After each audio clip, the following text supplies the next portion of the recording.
Maithili express की शानदार प्रस्तुति।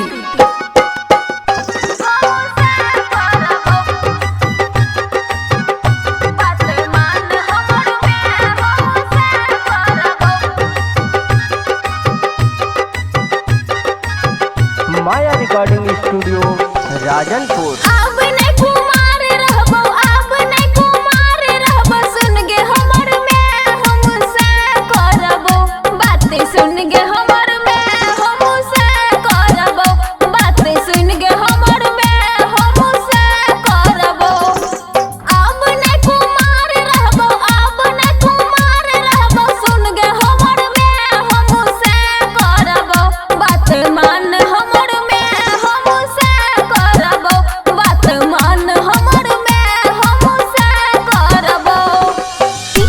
सुमित सतीश रैना सुमित सतीश रैना।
माया रिकॉर्डिंग स्टूडियो राजनपुर।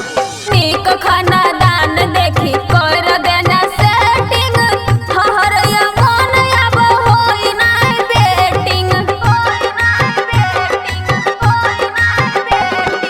नीक खाना दान देखी कर देना सेटिंग, हरया मन अब होई नाय बेटिंग। बाबुआ राहुल यमन बाबुआ राहुल यमन बाजटे हम से करबो बात सुन गे हमर में, हम से करबो बात सुन गे हमर में, हम से करबो।